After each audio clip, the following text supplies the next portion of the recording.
Hello les premiers STAV, voilà, on va aujourd'hui faire une petite vidéo en histoire que je vais vous demander donc de suivre en ce début de semaine et de compléter votre cours. Et puis j'ai planifié un rendez-vous commun, hein, donc les deux classes de première STAV, jeudi après-midi, hein, j'ai créé le rendez-vous dans le calendrier Teams.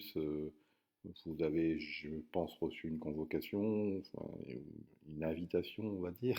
Et ou sinon, bah, vous regardez sur le calendrier, ça y figure. En tout cas, faites passer l'info si vous pensez que certains ne l'ont pas eu. Alors, on va avancer un petit peu dans le chapitre en reprenant très brièvement, parce que je l'ai vu peut-être un peu plus avec une classe que l'autre, la fin tout au moins de la, de la monarchie de juillet avec Louis-Philippe, hein, avec cette révolution donc de février 1848.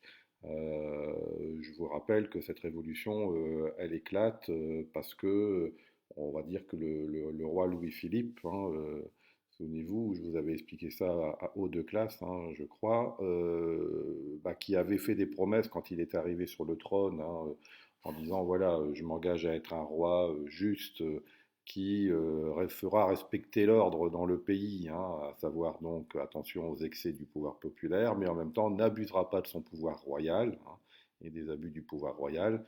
Donc voilà, je serai un homme juste qui garantira l'ordre, mais qui n'abusera pas donc de son pouvoir. Pour autant, ça ne va pas être le cas. Petit à petit, il va essayer de grignoter du pouvoir pour se rapprocher de plus en plus d'une monarchie absolue. Mais comme il y a à cette époque-là la liberté de la presse, hein, on voit ici, hein, donc des caricatures qui fleurissent, critiquant finalement ce roi qui revêt un petit peu toutes les apparences des rois de France, notamment absolus, style Louis XIV, Louis XV, Louis XVI, hein, et l'assimilant aussi, vous voyez, donc à une poire. euh, voilà, représentait un petit peu la forme de son visage et puis aussi était un sous-entendu à son intelligence qui était apparemment pour le peuple tout au moins pas exceptionnelle, loin de là. Alors, il y a une série de contestations hein, qui amènent à la chute de son pouvoir, hein. Encore une fois, bah, je vais un peu de vous l'expliquer sur le plan politique. Il y a un mécontentement parce que, je vous disais, hein, le roi petit à petit supprime un certain nombre de pouvoirs, notamment donc la liberté de la presse. Bon, vous imaginez que quand il découvre ça sur les journaux, il n'a pas forcément envie que les journaux continuent de publier, donc il va essayer de limiter un peu leur pouvoir et donc de censurer, hein. On va exiger à ce que les articles soient lus avant d'être publiés, et éventuellement donc interdits s'ils étaient, c'était des articles qui attaquaient frontalement le roi. Certains titres étaient interdits de publication si voilà, ils multipliaient un peu trop les provocations envers le roi. Et puis, restriction aussi des libertés de réunion, hein, les gens qui se réunissaient dans des salles pour faire des débats politiques et notamment critiquer le pouvoir du roi, ça leur était interdit. Et puis, refus aussi de toute idée de suffrage universel, hein, le roi n'a pas du tout envie que le peuple ait du pouvoir, hein, puisqu'il n'a pas du tout confiance au peuple. Il estime que le peuple n'a pas de conscience politique, n'a pas de formation politique, hein. Beaucoup sont analphabètes, hein, ils savent ni lire ni écrire, et donc il ne veut pas que ces gens-là aient ne serait-ce qu'une infime partie du pouvoir, hein, mais tout au moins puissent l'exprimer par le vote. Donc forcément, on considère que c'est très inégalitaire et ça multiplie du coup les attaques. En plus, bon, il n'en est pas, je vous dis, spécialement responsable, hein, mais il y a une crise économique qui se développe en Europe et qui voilà, va marquer un peu le début de la révolution industrielle, hein, notamment en Angleterre, qui va prendre de l'avance et qui va inonder l'Europe de ces nouveaux produits euh, moins chers parce que produits en masse et puis donc avec pas mal de nouveautés, ce qui va voilà, créer des difficultés économiques dans les autres pays européens et notamment donc en France, ce qui génère une augmentation du chômage et donc du mécontentement du peuple. Donc ce mécontentement, ben, il se traduit de plus en plus par des volontés de se réunir, de discuter, de faire part de son mécontentement. Et comme les groupes politiques sont interdits, les gens trouvent une espèce de parade pour essayer de se réunir et discuter, c'est de créer des banquets. Donc ils louent des salles où ils organisent des repas. Alors bourgeois, quand c'est la bourgeoisie, populaire quand c'est le peuple.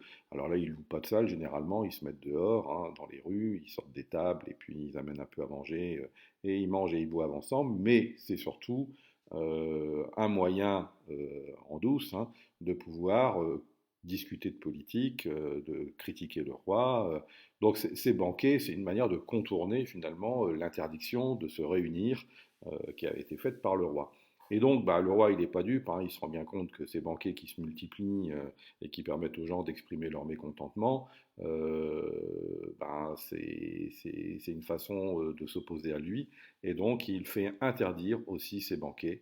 Alors, vous en avez ici, vous voyez, une illustration entre ceux qui mangent, ceux qui trinquent, mais ceux qui trinquent aux bonnes idées, et puis ceux qui demandent la parole et qui montent sur des chaises et qui font des discours vous voyez ici, enfin, dans une salle où on défend ici, vous voyez, les valeurs de la République avec Marianne. Voilà, on critique le roi. Et donc quand le roi, il interdit ses banquets, bon, bah, ça c'est un petit peu la goutte d'eau qui fait déborder le vase. Et donc la population, qu'elle soit pauvre ou qu'elle soit riche, notamment les bourgeois, disent que là, trop c'est trop, et donc ils descendent dans la rue, mettent en place des barricades, on en a parlé, et exigent le départ du roi. Et c'est ce que donc le roi va faire, parce qu'il ne veut pas être responsable d'un bain de sang, et donc finalement décide d'abdiquer. Donc arrive une nouvelle république, la deuxième république. Alors cette république, au départ, il faut bien comprendre qu'au départ, elle démarre bien et puis elle finit mal. Alors elle démarre bien parce qu'il y a vraiment une véritable volonté de faire quelque chose de démocratique.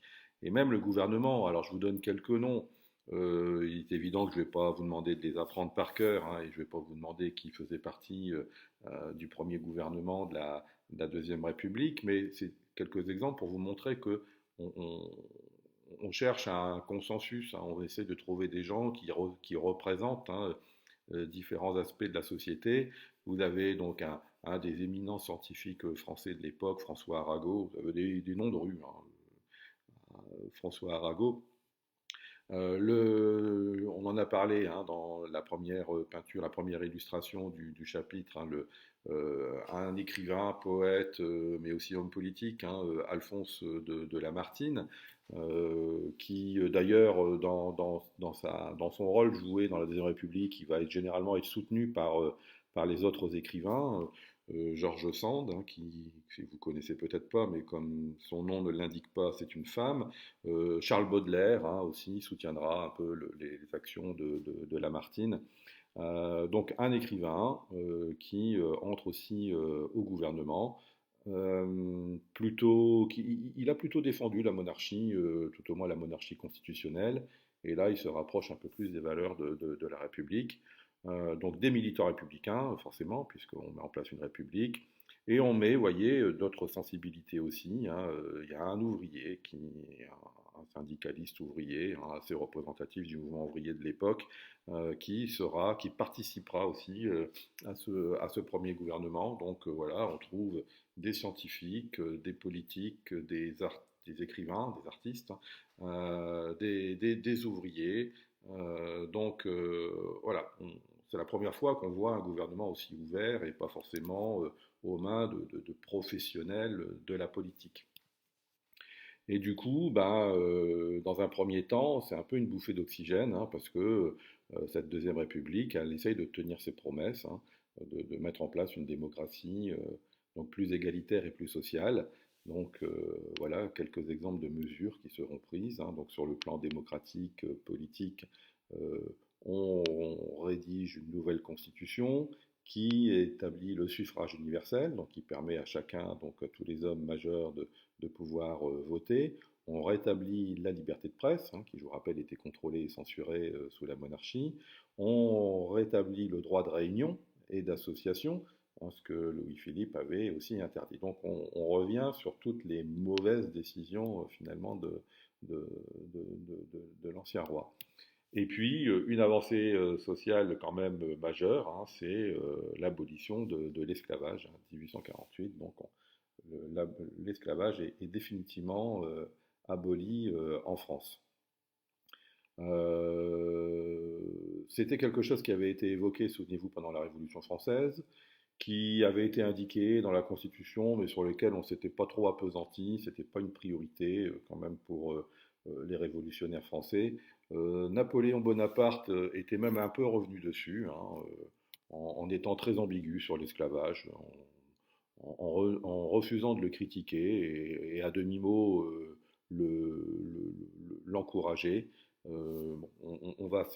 C'est une année de cérémonie, hein, c'est l'année de l'anniversaire de la mort de Bonaparte, et donc il va y avoir beaucoup d'expositions, enfin, dans la mesure où on pourra aller voir les expositions, mais il y aura pas mal d'événements sur Napoléon et c'est d'ailleurs déjà le grand débat hein, sur ce qui se met en place. C'est est-ce qu'il faut célébrer Napoléon qui est responsable de beaucoup de guerres en Europe, alors qui a fait certes de la France un grand pays, mais qui est responsable de beaucoup de guerres et qui bah aussi a plutôt soutenu l'idée de l'esclavage, ou tout au moins ne l'a jamais véritablement condamné. Alors à notre époque où on parle d'égalité à tous les niveaux, hein, entre les hommes, les femmes, entre les, on le voit là dans le chapitre sur la fraternité, hein, les handicapés,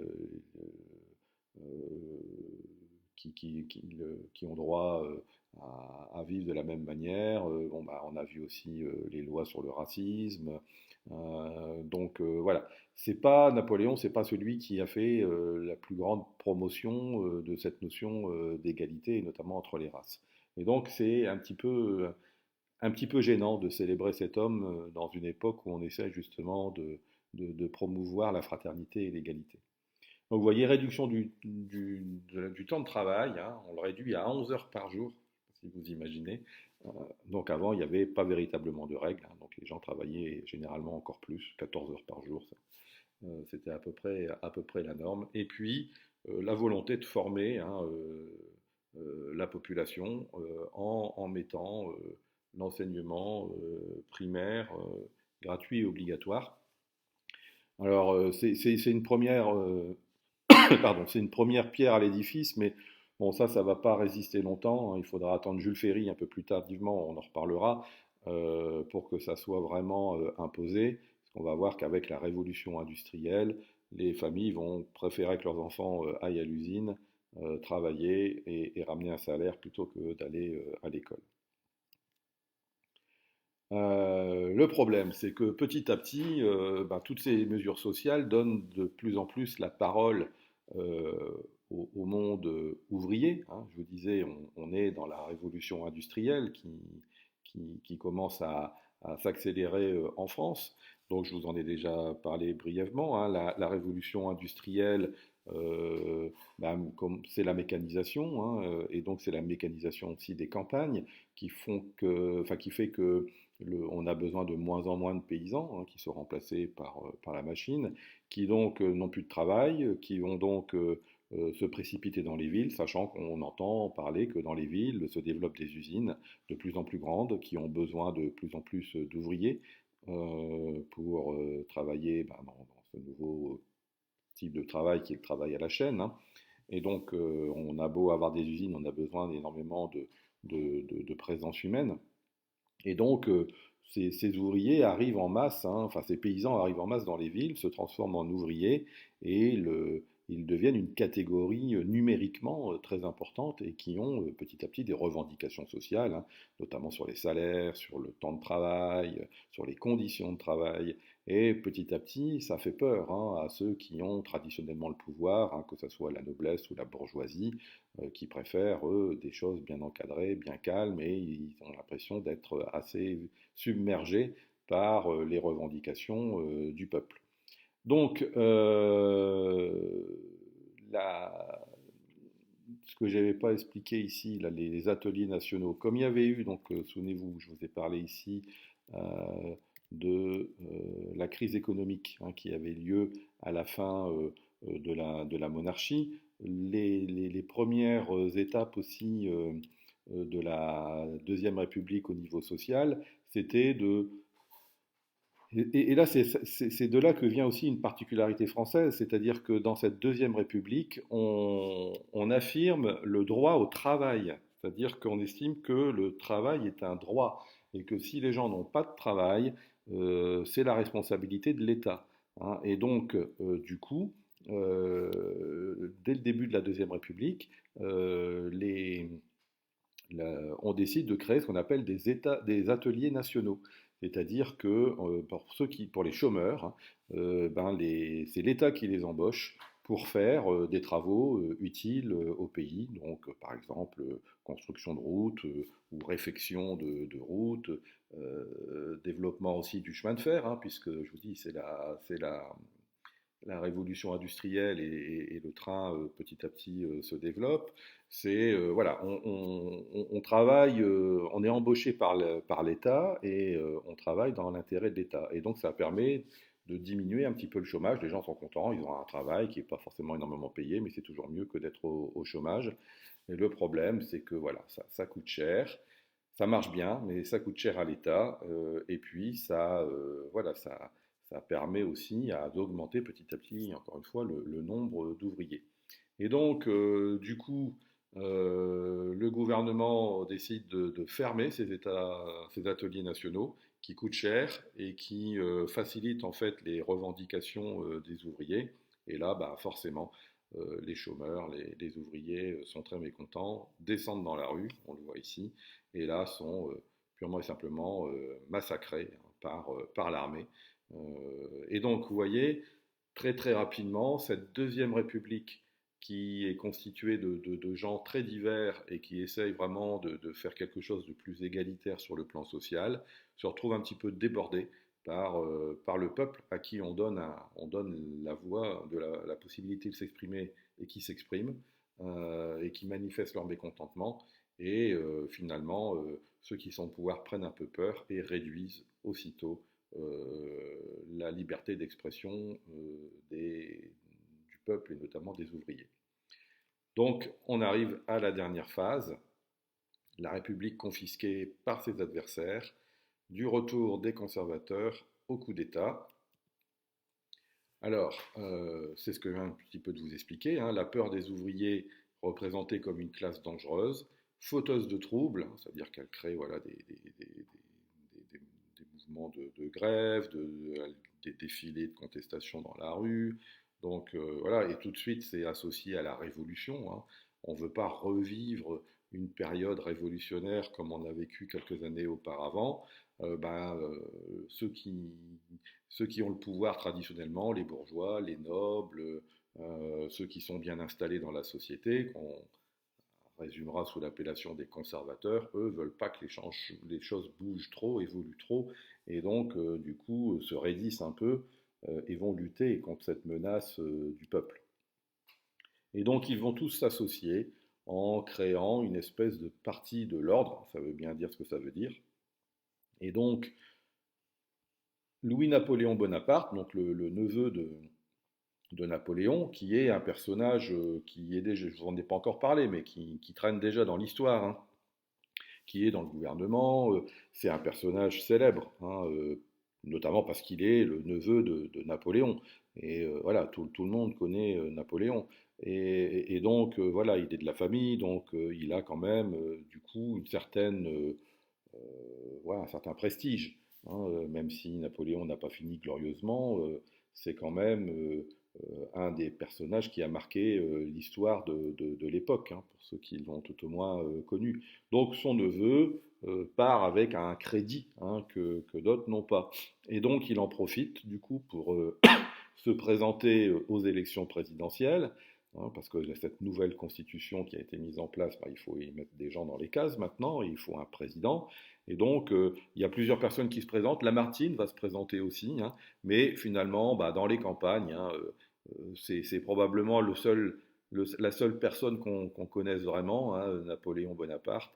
Et donc, c'est lui qui va être très facilement élu, à peu près avec 75% quasiment des suffrages. Il devient président de la République. Et il s'appuie sur le parti de l'ordre, donc, hein, c'est un parti qui réunit tous ceux qui sont un petit peu hostiles à toutes les mesures sociales qui ont été prises et qui ont donné du pouvoir aux ouvriers notamment. Et on a vu ce que ça a donné il y a quelques minutes, hein, avec des barricades, des mouvements de contestation et des violences, des combats de rue avec beaucoup de violence. Du coup, Napoléon Bonaparte, enfin Louis-Napoléon Bonaparte, plus le Parti de l'Ordre, eh ben, décide de mettre en place, de réduire un petit peu les libertés, hein, pour recadrer un petit peu la société. Et donc, bah, rebelote, on fait chemin inverse, hein, de ce qui avait été fait juste auparavant. Les libertés sont restreintes, le suffrage universel est limité. Alors, ça ne veut pas dire qu'on revient au suffrage censitaire. Hein, souvenez-vous, on l'a revu avec une classe, hein, tout au moins, je pense qu'avec les deux. Censitaire, hein, c'est contraire au suffrage universel. Le suffrage universel, tous les hommes majeurs votent. Le suffrage censitaire, il faut payer un impôt pour voter. Donc, ça limite, hein, finalement le droit de vote à ceux qui en ont les moyens. Donc ça écarte du coup les gens les plus pauvres, ce qu'on pense à l'époque être les gens les plus instables, peut-être les plus violents, ceux qui peuvent éventuellement poser problème. Alors là, on ne remet pas le suffrage censitaire, parce que là, on se doute bien que ça va remettre tous les gens dans la rue. Donc on essaie de contourner un peu le problème et on décide de limiter, seuls ceux qui ont le droit de vote, enfin, peuvent voter ceux qui vivent dans la même ville, hein, ou le même village depuis au moins 3 ans. Ceux qui se sont donc installés dans une ville depuis moins de 3 ans n'ont pas le droit de voter. Et vous voyez que c'est assez malin, si vous réfléchissez 2 secondes. Je vous ai parlé tout à l'heure de mécanisation dans les campagnes, de cet exode rural qui était massif à ce moment-là, de gens qui quittaient la campagne parce qu'il n'y avait plus de boulot pour aller chercher du travail dans les usines, dans les villes. Bah, ce sont ces gens-là qui n'ont pas 3 ans d'existence dans les villes dans lesquelles ils s'installent. Donc c'est une façon assez sournoise d'éviter que les ouvriers votent, puisque pour beaucoup, ils sont récemment arrivés dans les villes. Et donc, un tiers des électeurs, vous voyez, et principalement donc des ouvriers, sont privés de droit de vote. Et du coup, ça limite forcément les mécontentements et l'opposition au régime. Le problème, c'est que Louis-Napoléon Bonaparte, qui dans un premier temps est assez populaire, hein, je vous l'ai dit, c'est quelqu'un aussi d'assez charismatique et qui, voilà, joue sur la carte familiale, hein, dans la constitution de la Deuxième République, le mandat du président, c'était 4 ans, et 4 ans non rééligibles, c'est-à-dire que vous ne faites qu'un mandat, et après, il fallait attendre de toute façon 4 ans pour pouvoir se représenter. C'était pour obliger une alternance, hein, et que ça soit pas qu'il n'y ait pas quelqu'un qui cumule trop longtemps les pouvoirs. Vous pensez bien que, ben voilà, et il a été élu en 48, nous arrivons en 1851, il arrive à la fin de son mandat, hein, il a la troisième année de son mandat, et lui, ben, il voudrait bien pouvoir continuer. Et donc, comme la Constitution, donc il demande à ce qu'on change la Constitution, ce qu'on lui refuse, et donc du coup, eh ben, il fait un coup d'État pour voilà, prendre le pouvoir, pour pouvoir conserver le pouvoir. Et ben voilà, on arrêtera là pour maintenant. Je vous referai peut-être une autre petite vidéo dans le courant de la semaine pour faire la deuxième partie sur